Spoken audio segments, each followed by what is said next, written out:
simultaneous elections is not new concept in India. The first 4 elections were conducted based on the one nation, one election mode. And the countries like South Africa, Belgium, etc., they are still implementing simultaneous elections concept. The parties like Trinamool Congress, Aam Aadmi Party, DMK Party, etc., they are opposing simultaneous elections. Almost 15 parties submitted their opposition to simultaneous elections to Ramnath Kovind Committee. And most importantly, I wish to tell you, even Kerala Assembly have passed a resolution opposing simultaneous elections. If the state assembly elections are synchronized with Lok Sabha elections, you are actually killing the democracy in the states. This is the argument given by some regional parties. Simultaneous elections is against spirit of federalism, and federal system is a basic structure of Indian constitution. You cannot show the center anywhere. In fact, people in India are directly connected towards their states and state governments. And if state legislative assemblies are at the mercy of Election Commission of India, whenever the Lok Sabha elections are being conducted, irrespective of their tenure and term, if the state assemblies are expected to be synchronized with Lok Sabha elections, it is considered as anti-federal measure, and it cannot be withstood from the eyes of, from the perspective of judiciary, and there can be a judicial review on the entire concept.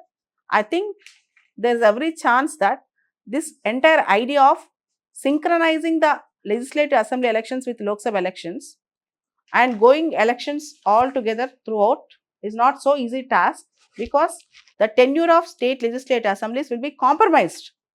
So we have to see from that perspective, first perspective. The second perspective is, if you collect the data from 1999 to 2024 elections, the elections where the Lok Sabha elections and state assemblies were conducted together, if you see a voter, when he enters into a polling booth, his entire idea goes towards national party rather than a regional party. We can prove this with the data. Most of the state legislative assembly elections that went on along with Lok Sabha have seen voter turnouts in favor of the national party in the regional elections also. Even this is a pathetic situation where regional parties will get affected.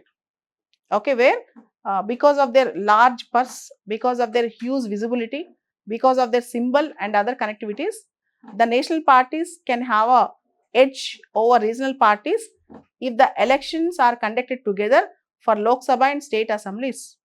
If you observe all these things, it is not an easy task. The third interesting and important point is, almost 20 states right now are ruled by BJP or BJP allied parties. So 14 states are enough to pass one constitutional amendment bill. But again, the real tough thing, the real challenge for the entire constitutional amendment bill for one India, one election is, the major challenge is, it should withstand in Lok Sabha and Rajya Sabha. Because as it is interesting to know that if a bill is introduced for simultaneous elections, particularly constitutional amendment bill, in accordance with Article 368 of the Indian Constitution, the bill should be passed with 2/3 majority of the members present and voting, along with half of the total strength of the House, along with the absolute majority of the total strength of the House. That means if almost everyone present in the House, I think minimum 362 members are required to pass the bill in Lok Sabha, and minimum 160 plus strength is required to support the bill in Rajya Sabha. It's not an easy task with the present government, NDA government. It's not so easy in Lok Sabha and Rajya Sabha. Along with all these things, conducting elections at a single go throughout the nation is not an easy task, where there are security concerns in Northeast, security concerns in Jammu Kashmir, and requirement of personnel throughout, staffing throughout the country at a single go. More importantly, EVMs and VVPATs, it's not so easy a task. Okay. In spite of all these things, Law Commission once said that people are complacent to go to polling booths each and every time. So, voter turnout will be better if you conduct simultaneous elections. This is not the statement given by me, but it was given by Law Commission of India. And second interesting thing which you need to also understand is, model code of conduct. For local body elections, we have model code of conduct. For state legislative assemblies, we have separate model code of conduct for their elections, and we also have model code of conduct for Lok Sabha. See, governments are not getting time to govern. Instead, they are getting no time to govern, and governments have to always follow campaigning. We have a syndrome called permanent campaigning syndrome. Permanent campaigning syndrome. Next is, along with permanent campaigning syndrome, populist schemes and programs can be minimized and government can focus on governance rather than attracting people.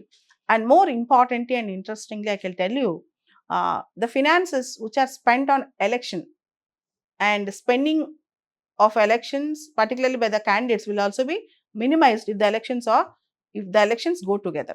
The entire election expenditure can be reduced and minimized, and Election Commission of India's business will also be regularized. Its work can be regularized and properly organized if the elections go together. So these are all the advantages of having one nation, one election. But again, in a highly diversified country like India, I regularly say that India as a country is more diversified than Europe as a continent.